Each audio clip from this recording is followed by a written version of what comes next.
Uma delícia.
Não, obrigado, bem.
Boa noite.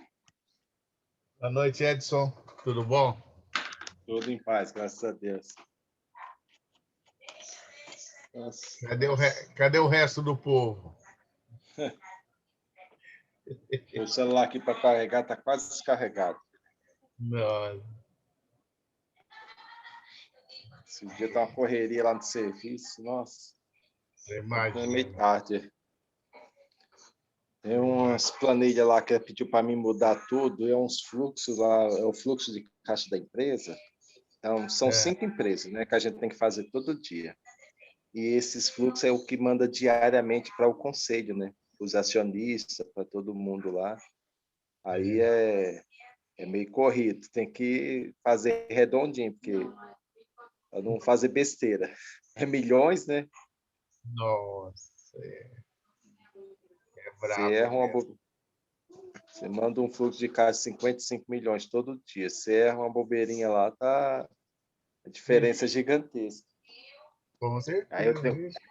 aí eu estou remontando todas elas, né? Refazendo todas elas. Então, meio E é muita corrido. coisa? É muita coisa essa. Eu estou remontando várias planilhas, estou montando a do fluxo, estou fazendo a do endividamento. Aí ela pediu para revisar todos os nossos contratos de empréstimo. Pediu para revisar tudo, porque eu tinha revisado uma vez. Aí a minha que está fazendo deixou dar muita diferença de novo. Então, ela pediu para revisar tudo de novo. São 105 contratos. Nossa, eu estou correndo igual louco. Aí eu estou passando meu serviço para um outro menino lá, né? Uhum. Só que ele está com dificuldade de pegar. Aí eu estou correndo com o meu, ensinando para ele ter que refazer isso. Aí esses dias eu estou chegando em casa, mas um ruim, assim, esgotado mentalmente, sem condições. Enquanto não passar tudo isso aí, você vai estar enrolado. É. Boa noite, Márcio. Boa Oi, noite. Márcio. Tudo bom, Márcio? Bom, vamos aí. Mais uma aula. Mais uma. Já saíram de uma, né? Nessa agora eu vi sozinho, fui sozinho. Ah, é? E não foi, O Leonardo não apareceu? não apareceu. Vou esperar mais Será que um ele vai pouco. aparecer agora? Não Eu sei. vou esperar mais um pouquinho. Ele me mandou a ficha de leitura, mandou o material dele, mandou. Vamos ver. Deixa eu ver se ele mandou alguma mensagem aqui. Leonardo.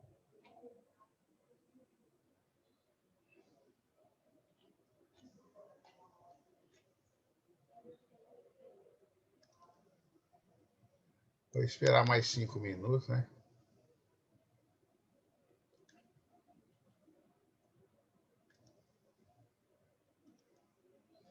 Esperar mais uns 5 minutinhos.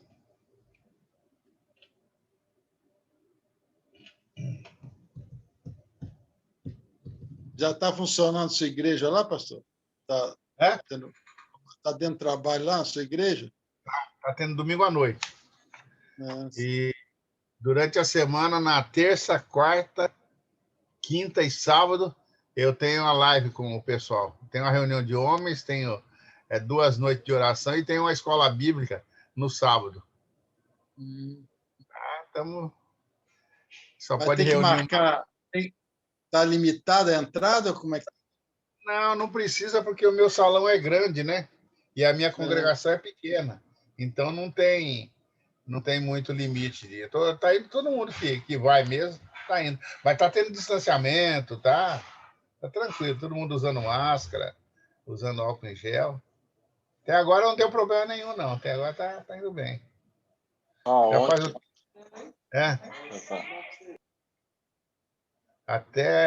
Ontem. até domingo não deu problema. Já estamos 2 meses já estamos fazendo isso. Não, é tranquilo. Acho que também não. O pessoal assustou muito, assustou demais. O problema é a aglomeração, né? Assim, é muito junto, se abraçando, aí é meio perigoso, né? Mas se levar dentro do protocolo, não tem problema nenhum, não. Eu fui viajar, só ver como é que é para entrar no avião. Ah, o cara coloca o projeto assim no chão, o número da sua poltrona, aí só entra para embarcar, demora para desembarcar. Demora para Nossa, caramba para embarcar. Aí que louco. entra de 6 em 6. Aí, até entrar todo mundo, demora a beça. Que loucura. Aí você entra um pedaço, eles vão botando por exemplo, aí para sair do avião, eles vão liberando de 6 em 6 poltronas. Ninguém pode levantar, fica sentado lá, aí vai saindo 6 em 6. E, Nossa e, e, Senhora. e dentro do aparelho tem uma circulação de ar boa? Como que é? Dentro do aparelho é só todo mundo de máscara, mas é proximidade, né? Esses aviões pequenos, então, a cadeira você fica quase no colo do outro lá. Aí Mas não tem jeito. E o pessoal lotado, não fala que tem o hora. pessoal Aí fala que o pessoal fala que o ar do avião é mais limpo que o do ônibus, né? Com Não, certeza. é O ar certo. condicionado. Ele tem uma filtragem melhor do que o do ônibus. O ônibus fica fechado ali. O dele não, tem uma limpeza. É um oxigênio mais puro, é. Mais Mas puro. eu acho que não evita nada, pastor. Porque você passa 1 hora em contato, né? É? Durante o voo, 1 hora e pouco, e lá dentro não adianta nada. Porque é só. Lógico, se embolar é pior, né? Mas eu acho que não evita, não. Se o cara tiver Covid ali, ele vai passando. Tem jeito, é. Bom, irmãos, vamos começar? Eu vou orar para a gente iniciar, tá? Senhor Jesus, nós te agradecemos por esse momento que o Senhor nos concede, quando nós podemos estudar um pouco mais acerca da tua igreja. E nós te pedimos, ó Deus, que o teu Espírito nos dê sabedoria e discernimento para que nós possamos entender realmente aquilo que o Senhor quer para nós. Nós pedimos isso em nome de Jesus. Amém. Irmãos, nós vimos, né, uma introdução, né, nas 2 primeiras aulas, e eu quero relembrar algumas coisas com os irmãos, né? Eu passei no material que eu passei para os irmãos, eu passei alguns termos, né, que são termos assim que nós vamos usar muito e que não são muito usados, né, nos dias de hoje. Então, eu já passei, já para facilitar para os irmãos. Quando os irmãos forem ler, os irmãos vão encontrar esses termos e os irmãos já têm a tradução, né, o sinônimo, o significado e tal. E hoje eu anotei aqui também, que eu não tinha falado para os irmãos, o termo pagão. Por que nós usamos o termo pagão, né? A igreja, não foi a igreja só que convencionou usar esse termo. No Império Romano, no latim, né, eles usavam o termo pagano. Os paganos era aquele que morava na vila, né, no vilarejo. O caipira. Vamos usar. Simplificar para o nosso português. Era o caipira. Era também tido como rústico, aquele que não tinha estudo, aquele que não tinha conhecimento. E militarmente era tido como o paisano, né, o civil, aquele que não era militar.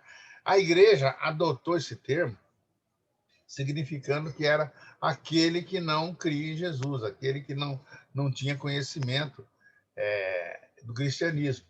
Então, todos os povos que não eram cristãos, todas as pessoas que não eram cristãos, eram chamadas de paganos, né? E que no português foi traduzido para pagão. Por isso que é chamado de pagão. A Igreja Católica, né, diz que a criança, né, antes de se batizar, é pagã, né? Aí, depois que se batiza, daí é cristão. Não é bem isso que nós cremos, nós evangélicos, né? O indivíduo é pagão até aceitar Jesus, né? Aceitou Jesus, já aí deixa de ser pagão. Os pais, né? Nós vemos também que os pais da igreja, eles são reconhecidos pela sua devoção e a sua retidão. Eles não só são reconhecidos, irmãos, pelos escritos teológicos, pela sistematização, né, da fé cristã, mas muito mais, né, Hoje até eles são reconhecidos por isso. A igreja moderna olha às vezes para os pais da igreja como aqueles que sistematizaram a fé cristã, aqueles que lutaram contra as heresias, aqueles que foram os pastores, né, do início da era cristã. No entanto, a igreja antiga e a igreja medieval, ela cria que os pais da igreja, e com toda a razão, cria que os pais da igreja eram, antes de tudo, devotos, né, e pessoas íntegras, retas. Eu passei um vídeo de uma aula do pastor Marcos Granconato, da Igreja Batista Redenção. Ele é um dos maiores especialistas em patrística aqui no Brasil, e ele fala, né? Ele mostra muito bem, muito claro isso. Se os irmãos quiserem assistir, está no grupo aí da nossa aula. É 1 hora e 4 minutos, parece. A aula é maravilhosa, muito boa. Eu consegui assistir a metade dela. Depois começou a aula. Eu vou estar passando toda semana, conforme eu for abordando os assuntos aqui. Se tiver uma comparação com o que ele falar lá, eu vou passar para os irmãos. É bom para enriquecer o conhecimento dos irmãos, né? Então, ele cita lá, ele fala lá, né, que os pais da igreja, eles criaram, né, com a sua vida de retidão e com a sua vida de devoção, os parâmetros para nós, né, como igreja. Os fiéis, eles foram chamados à devoção através da vida dos pais da igreja. E é interessante que alguns dos pais da igreja eram celibatários, né? Não eram casados. E mais lá na frente, a Igreja Católica usou essa desculpa, né, para instituir o celibato clerical, né? Nós sabemos que a Igreja Católica fez isso por causa do dinheiro, né? Porque quando o moço ia para o seminário, normalmente ele era de uma família rica, né? Principalmente aqui no Brasil, Brasil colônia. O pai mandava o filho para Coimbra para ser advogado, o filho mais velho ia ser advogado e o filho homem mais novo ia ser padre, porque a igreja era o poder, né? Então, o que acontecia? A igreja dava poder ao indivíduo, mas, em contrapartida, a igreja tirava dinheiro do... Então, o que acontecia? Quando o pai, um fazendeiro de café daqueles, ou um senhor de engenho, mandava o menino para o seminário, quando ele fosse cumprir os votos dele, né, para ser ordenado padre, uma das cláusulas era que ele abria a mão da herança. Então, por exemplo, se o homem tinha 4 filhos, 25% da fortuna daquele homem, e era muito dinheiro, porque os caras tinham dinheiro de chegar a construir estrada de ferro, né? Diz que os fazendeiros de café aqui da região de Ribeirão Preto praticamente foram eles que construíram a estrada de ferro mogiana, que era interesse deles para exportar, né? Então, e eles tinham dinheiro para isso. Agora, imagina, eu, quando era menino, irmãos, para os irmãos terem uma ideia, onde é Santa Rosa de Viterbo, tinha Fazenda Malha, não sei se ainda tem, era do Matarazzo. A Fazenda Malha, ela ficava a uns 40 quilômetros da Anhanguera. Quando a última filha do Conde Matarazzo casou, a Maria Pia, ele mandou iluminar a estrada, 40 quilômetros, com tochas de 100 em 100 metros, para chegar na fazenda dele, para o casamento. O casamento foi lá na Fazenda Malha. Quando eu ainda nem tinha nascido, a minha mãe conta que a Fazenda Malha São Simão era a Fazenda Malha, Santa Rosa de Viterbo era a Fazenda Malha. A Fazenda Malha terminava lá em... Como é que chama a cidade lá? Cajuru? Cajuru. Terminava em Cajuru. Tinha 13 estações da Estrada de Ferro dentro da Fazenda Malha. Imagina quantos quilômetros de fazenda que era. Era uma loucura. Eu lembro que uma vez eu fui nós fomos fazer um piquenique da primeira igreja, nós fomos lá, eles tinham um horto, tipo de um jardim japonês lá, coisa mais linda. E a fazenda já estava detonada já, né? Nós só fomos na Casa Grande e nesse horto. Era coisa assim de primeiro mundo, parecia que você estava na Europa, né? Imagina o dinheiro que esses caras tinham. Então, quando o filho dele ia ser ordenado padre, 25, se ele fosse 4 filhos, 25% dessa fortuna já era automaticamente doada para a Igreja Católica, de papel passado. O cara abria a mão da fortuna. Por isso que a Igreja Católica é muito rica, né? Então, no início, não. No início, os pais da igreja eles eram vistos pela devoção. Tanto que alguns, depois dos pais da igreja, né, já no período monástico, a gente vê Bento de Núrcio, que criou a Ordem dos Beneditinos. Uma das coisas que ele instituiu, né, foram as regras, né, regras de oração, de jejum, de abstinência, né, de riquezas, tudo isso aí foram coisas que eles herdaram dos pais da igreja por causa da devoção e retidão dos pais da igreja. Os pais da igreja também tinham suas vidas marcadas pelo temor a Deus. Eles não eram simplesmente teólogos, teóricos, mas eram pessoas tementes a Deus. Foram pessoas que deram a sua vida em prol do Evangelho. Na sua grande maioria, eles foram martirizados por amor a Jesus. Né? Então, essa foi a marca, uma das marcas distintivas, né, dos pais da igreja para os teólogos da modernidade. Né? Eles não eram, como a maioria dos teólogos modernos, né, simples teóricos. Né? Para os pais da igreja, o teólogo é aquele que procura conhecer mais a Deus e está no centro da vontade de Deus. Uma coisa que eu achei interessante, que o Marcos Granconato falou, né, que os pais da igreja não eram hereges. Né? E ele citou o caso de Marcion, né, Marcião, né, era um teólogo herege, né? E ele não aceitava as epístolas paulinas, né? Ele fez um cânon da igreja por conta dele. O pessoal em Nicéia fechou o cânon, né? Nos 66 livros que nós temos, e ele pegou e saiu fora. Ele não acreditava que as cartas paulinas fossem inspiradas por Deus. E ele, assim, ele foi um dos grandes hereges da antiguidade, e ele fez um estrago na igreja. Né? Então, uma das coisas que nós podemos ver, né, que os pais da igreja eles eram centrados na teologia bíblica. Tanto que quando Martim Lutero, né, fez a reforma, né, uma das solas dele, né, somente as escrituras era exatamente aquilo que os pais da igreja pensavam. Eles não pensaram, irmãos, que a Igreja Católica, a Igreja de Roma, né, fosse fazer deles santos. Nunca pensaram nisso. Outra coisa, eles não pensaram que a Igreja Católica iria fazer dos escritos deles uma tradição.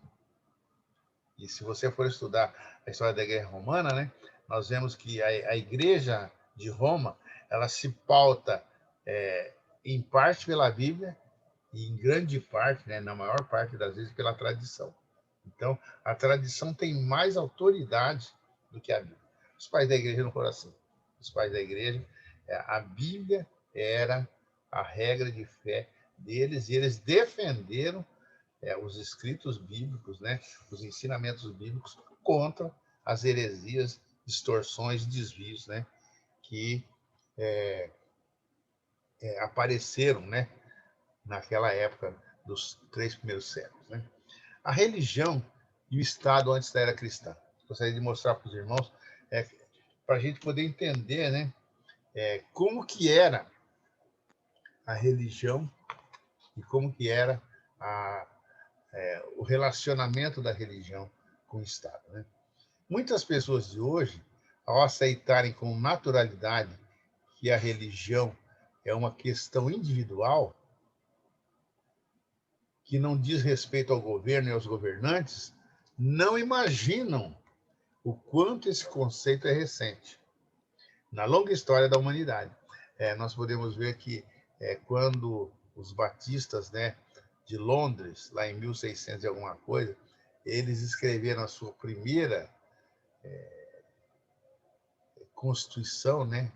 E é o primeiro fundamento, né? Que nós chamamos, né, é tipo de um estatuto, é um verdadeiro estatuto. Quando eles escreveram, a primeira coisa que eles fizeram, colocaram lá, né, uma das primeiras coisas, é que a religião não tinha ligação nenhuma com o Estado.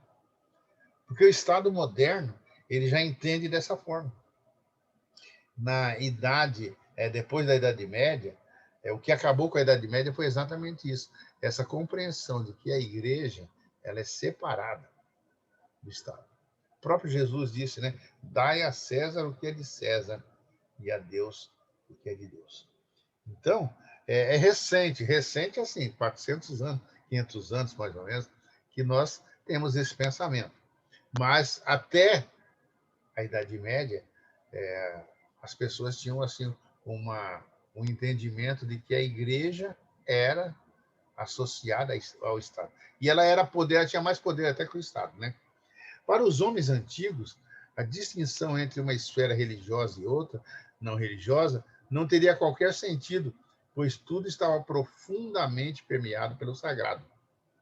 De maneira geral, no período anterior aos hebreus, o relacionamento entre a religião e o Estado consistia numa união estreita das duas forças, o Estado sendo geralmente o parceiro dominante. O rei cria realmente, irmãos, que ele era o representante de Deus aqui na Terra. Diz que na mitra do Papa, né, está escrito Vicaris Dei in Terra, né, substituto de Deus na Terra, né? Os reis, eles criam dessa forma. Eles eram substitutos de Deus, né, aqui na Terra. Os irmãos terem uma ideia, né, há um século atrás, né, até há poucos anos, né, digamos, até a Segunda Guerra Mundial, o imperador do Japão, ele cria que ele era a encarnação do Rei Sol. E o povo do Japão, os japoneses, apesar de toda a tecnologia, todo o conhecimento que eles têm, eles criam que o rei era uma divindade. Quando eu ouvia falar isso quando eu era menino, eu achava assim estranho. Eu falava assim, mas como? Se lá no Império Romano, tudo bem. O povo cria realmente que o rei era um deus, o próprio rei se autoproclamou Deus, né? Um dos Césares se autoproclamou Deus, mas isso há 2000 anos atrás. Agora, em pleno século XX, né? Eu estava no colegial na época, né? E eu questionava muito isso. Os japoneses criam que o imperador era a encarnação de Deus, de um dos deuses, né? Então, imagine, irmãos, como que era o sentimento entre os pagãos ou a população romana, e não era só a população da Itália, no caso, né? Que nem não posso nem chamar de Itália, porque não existiu uma Itália. A Itália ela se unificou no final do século XIX, né? 1800 e alguma coisa, 1860 e pouco. Eram vários estados, né? Os irmãos terem uma ideia, a Alemanha também, até no começo, quase no fim do século XIX, quase no ano 1900, foi que a Alemanha se unificou. Eram, acho que, 42 estados alemães formaram uma Germânia só, né? Então, a Europa é uma loucura. Assim, até o início do século XX, ainda era. Eu estava conversando com o Fabiano, logo que ele foi para a Itália, ele falava assim, essa é uma loucura aqui na Itália, são mais de 200 dialetos. Você vai de uma cidade para outra, você entra na casa de uma pessoa lá, ele começa a falar a língua deles lá, de uma cidade, daqui para Sertãozinho, por exemplo, é outra língua totalmente diferente, não tem nada de italiano. O cara fala italiano, né, na rua, na escola, no serviço, mas em casa fala o dialeto. A Europa é assim ainda, irmãos, né? Nós aqui no Brasil, nós temos que levantar a mão para o céu, né? Porque lá no Rio Grande do Sul se fala português, e lá no norte, em Roraima, né? Lá no Pico da Neblina, se fala, né? Se fala português também, né? E lá em Cruzeiro do Sul, no Acre, fala-se português, e no Rio de Janeiro também se fala português. E você vê, quando muito, É algum dialeto onde tem muita tribo indígena, onde tem gente descendente de índio, tudo bem. Aí fala uma outra língua. Mas são 210 milhões de falantes de português aqui no Brasil. Então, nós ainda temos essa facilidade que outros países não têm. Por exemplo, no Paraguai, o cara fala espanhol, mas dentro de casa ele fala guarani. Eu tinha colegas que serviram comigo lá em Ponta Porã, eu ia na casa deles lá em Pedro Juan, chegava lá, no começo eu não entendia nada, os caras dentro de casa só falavam guarani, aquela loucura. Depois, com o tempo, fiquei 5 anos lá, né? Eu aprendi até a falar algumas palavras, mas entendia bem o que eles falavam. Então, no Império Romano, era exatamente isso. Eles eram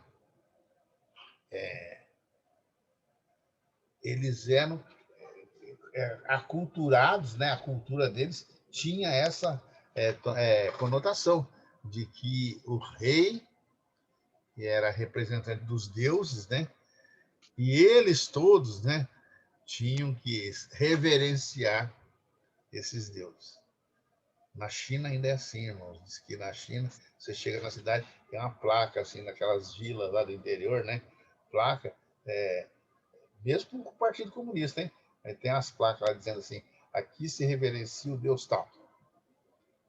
Lá no Império Romano era assim também.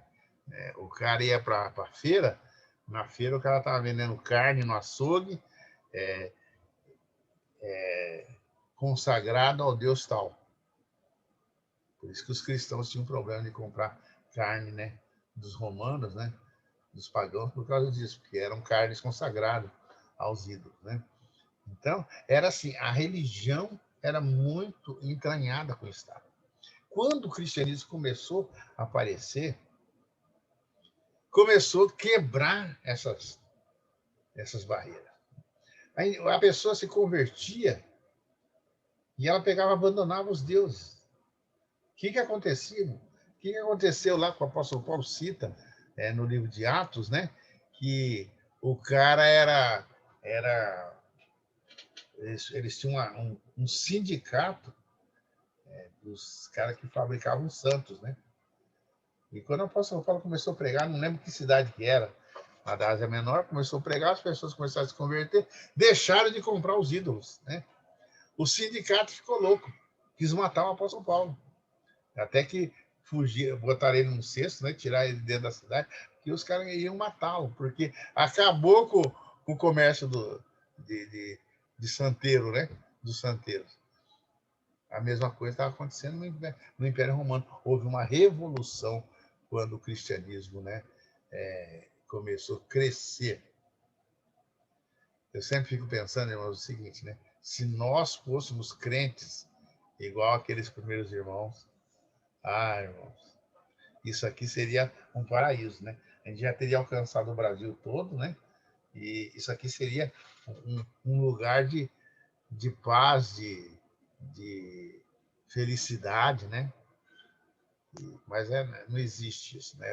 O ser humano é corrupto por natureza e ele quer outras coisas. Hoje em dia, a procura do indivíduo, eu vi o Leandro Carnal falando uma palestra esses dias, e ele dizendo, né, que num programa que ele tem lá na Cultura, com a Thaís Oyama, e ele falou assim que a igreja ela tem privilégios, ela quer esses privilégios.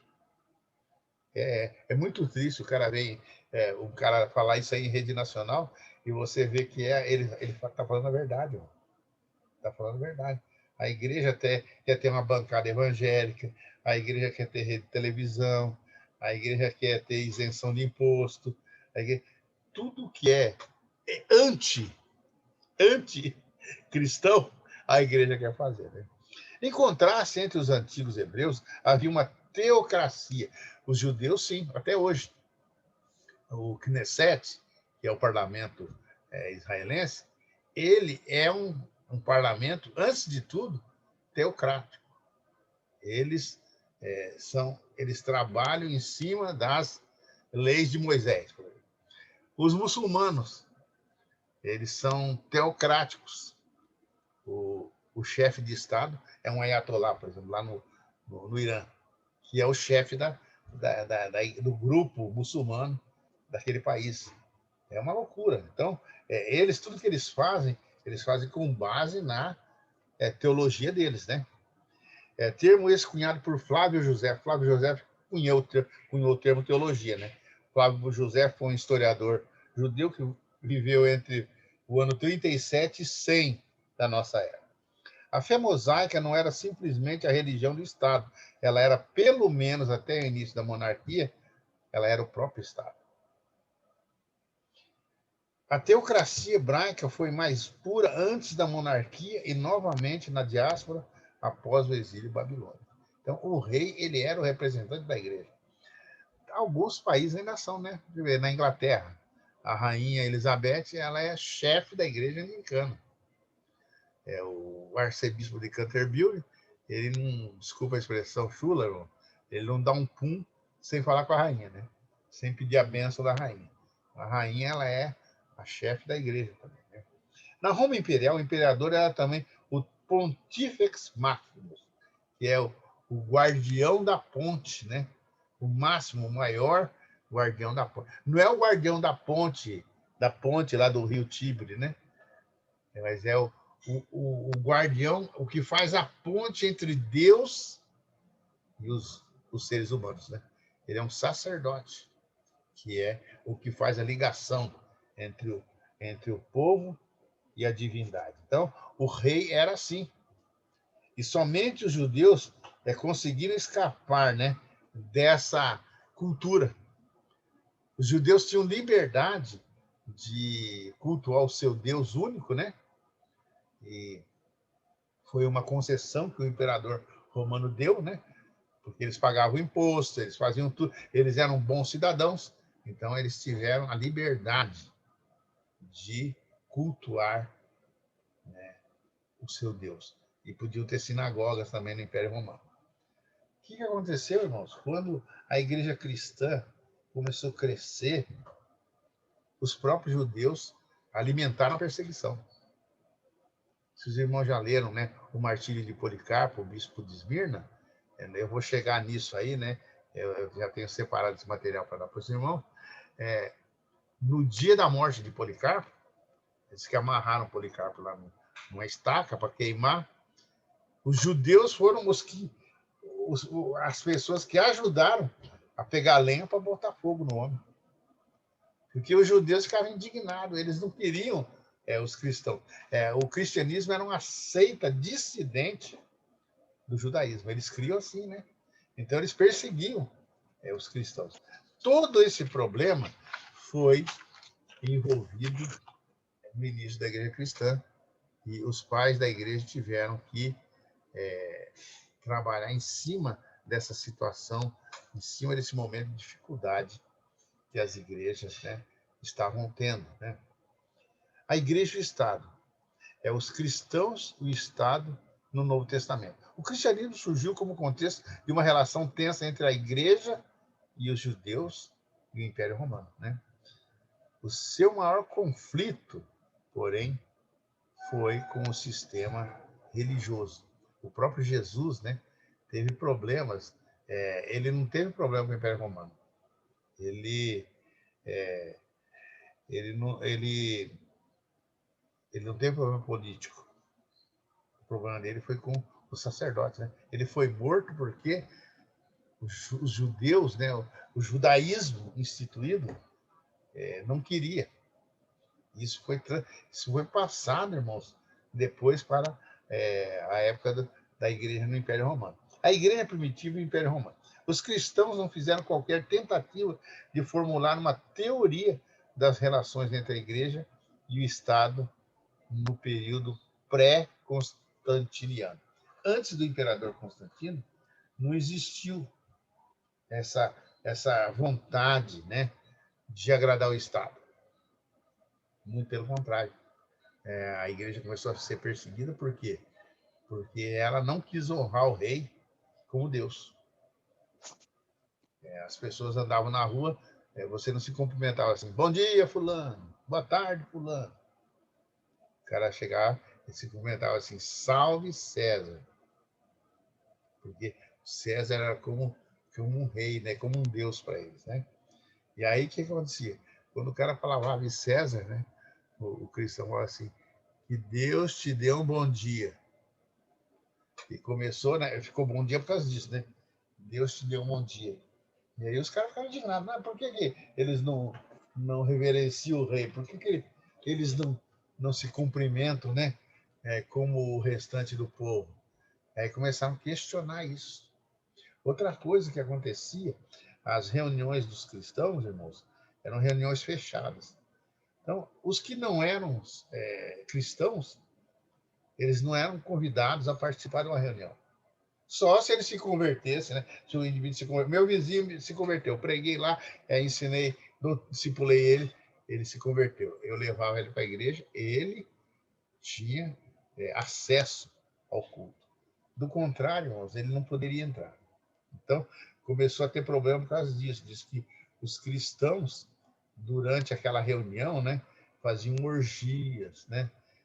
Comiam crianças, né? Eram canibais, porque celebrava a ceia, né? E nasceu o celebrante dizia, né? Citava o texto bíblico, né? Esse é meu corpo, que é partido por vós, tal. E aí isso aí foi motivo, um dos motivos da perseguição também, né?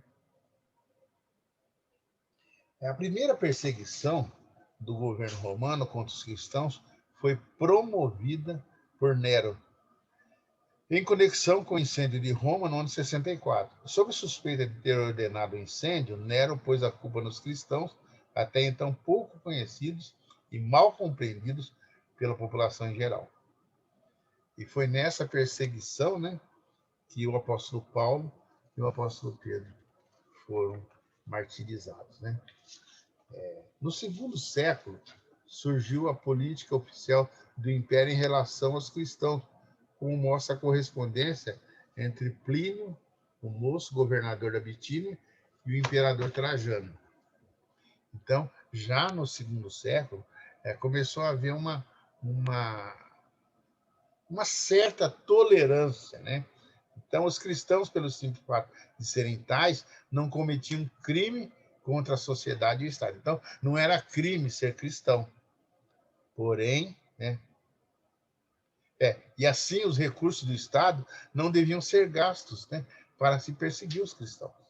Foi essa a leitura, né, que o imperador da época fez. Né? Porém, uma vez acusados e levados diante das autoridades, eles precisavam adorar os deuses do império ou sofrer punições. Aí a perseguição estava restrita a esse quesito, né?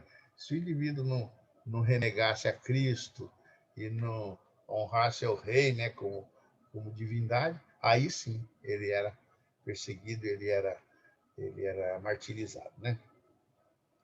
No terceiro e no quarto século, a perseguição sobre Sétimo Severo, né, que viveu entre 193 e 211, e a primeira perseguição, viveu não, foi imperador, né, nesses anos, e a primeira perseguição geral sobre Décio, 249 e 251, o esforço sistemático de impor o culto aos deuses para restaurar a antiga grandeza do império.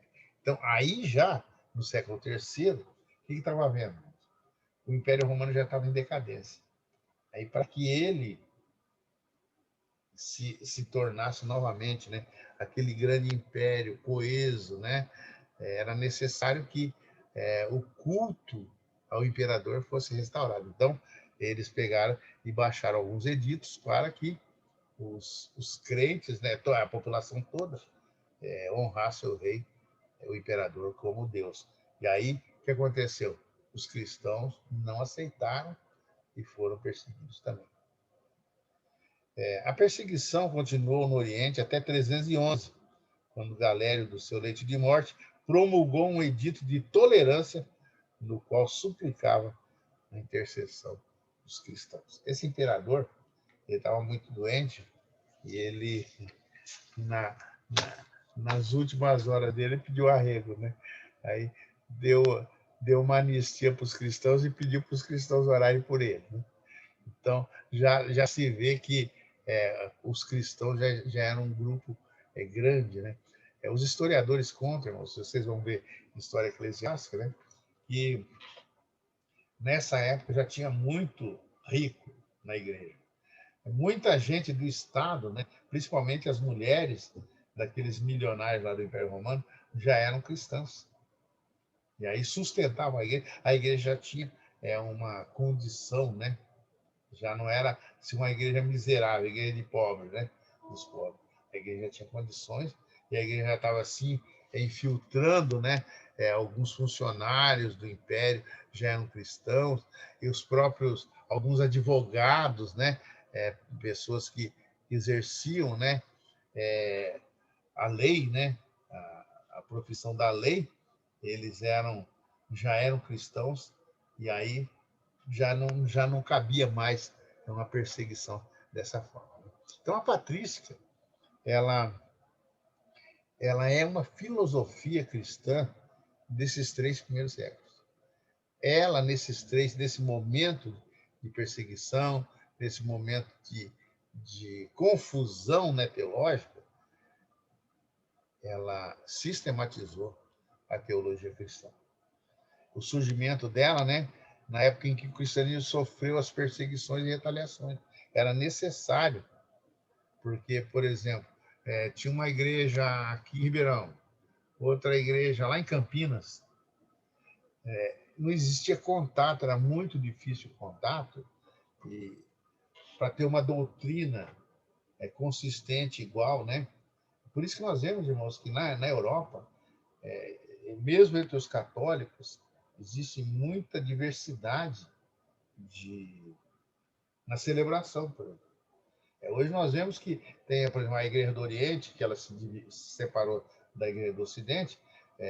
Então, nós temos a ortodoxa grega, a ortodoxa russa, a ortodoxa lá do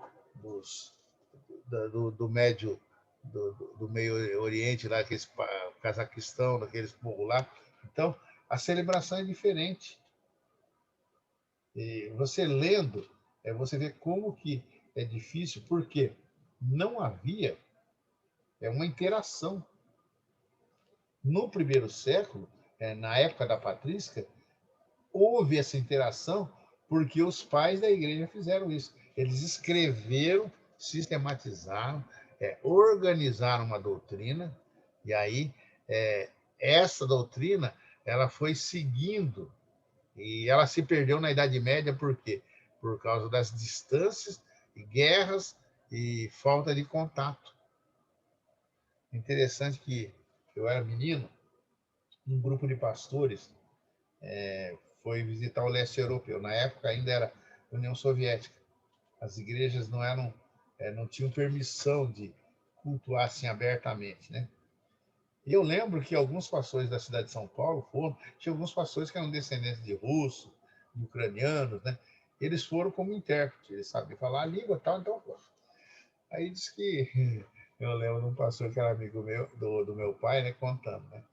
Que eles chegaram numa igreja de manhã, eu não sei se era na Tchecoslováquia ou na Hungria. Na Hungria, foram numa igreja batista na Hungria de manhã. Estavam celebrando a ceia. E aí diz que eles estavam sentados bem na frente assim.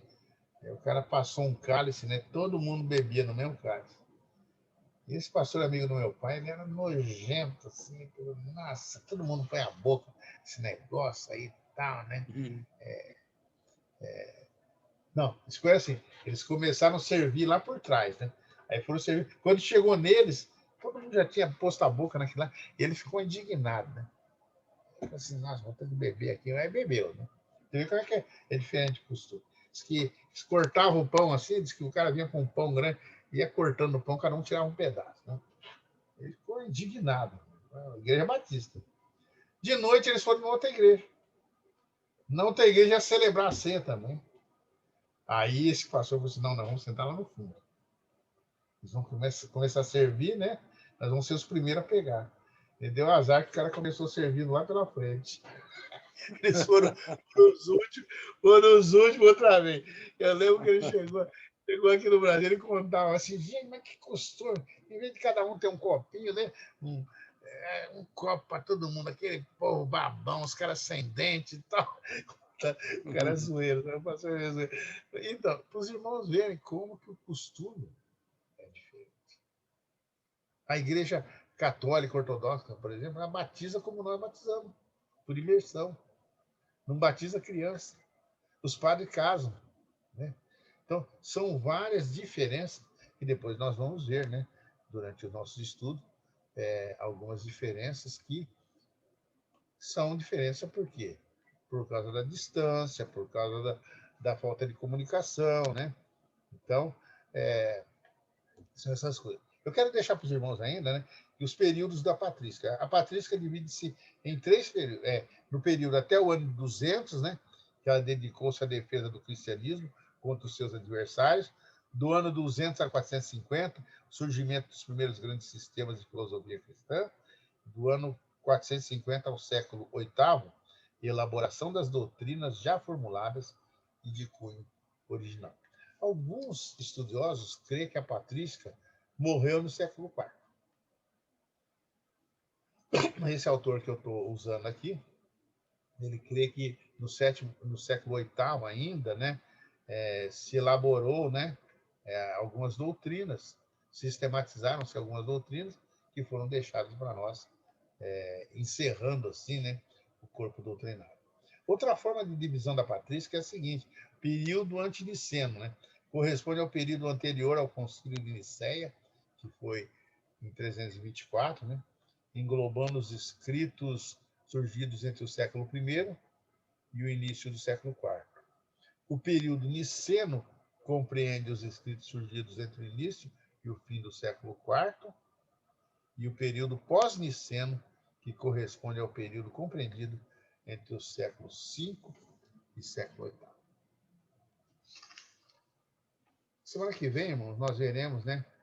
Vamos falar alguma coisa sobre Agostinho de Hipona, né? Nós falamos alguma coisa sobre Clemente, que foi o primeiro bispo, né? O primeiro pai da igreja. Eu quero falar um pouquinho sobre ele também e falar sobre Agostinho, que foi um dos expoentes, foi o maior pai da igreja, né? Ele que deixou as doutrinas que nós esposamos hoje, né? Alguns não, como alguns que são calvinistas, né, não gostam muito de Agostinho. E Agostinho ele foi foi o que sistematizou a doutrina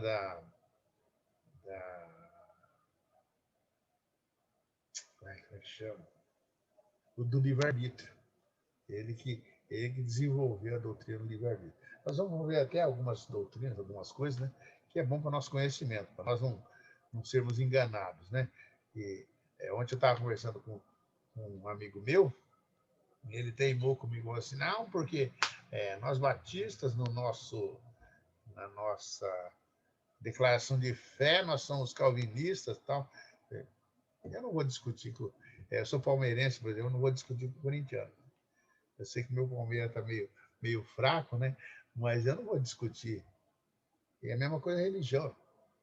Mas eu não acredito que Agostinho não pensava assim. Agostinho, ele trabalhou a questão da nossa vontade própria. Nós temos vontade própria. E Deus nos deu liberdade de exercermos a vontade própria. Então, eu não posso questionar isso, né? Mas nós vamos ver mais para frente. Irmãos, hoje nós vamos ficar por isso aí, né? Por aqui. E eu quero lembrar os irmãos o seguinte, que quem puder assistir o vídeo, assista o vídeo. Semana que vem eu vou passar o segundo vídeo, são 8 vídeos, né? Eu vou passar, é bom para nós termos conhecimento, ele vai abordar algumas coisas que às vezes eu não vou falar aqui, os irmãos poderão ver, ele vai citar alguns livros que às vezes eu não vou usar, e é bom os irmãos terem. E ele mesmo tem livro escrito, né? Tem um material muito bom, o pastor Marcos Brancon, né? Alguma pergunta, alguma dúvida? Os irmãos querem falar alguma coisa? Se não, nós vamos encerrar, né? Eu espero o material dos irmãos, né, que enviem com a maior presteza para nós podermos dar a nossa nota semanal. Deus abençoe, irmãos. Até semana que vem, se Deus quiser. Obrigado. Bom fim de semana, bom feriado. Igualmente, irmão. Vou falar o que eu vou falar o que eu ouvi ontem no final da aula. Use máscara nesse carnaval. Máscara. Use máscara. Máscara e não saia de casa. A gente brincou, né? Assim, nossa, você nunca achei que ia falar isso. Gente, nesse carnaval, use máscara. Antigamente só os carnavalescos que usavam máscara. Agora a gente tem que usar também. Bom final de semana a todos. Deus abençoe. Tchau, tchau. Então, deixa eu... Tchau.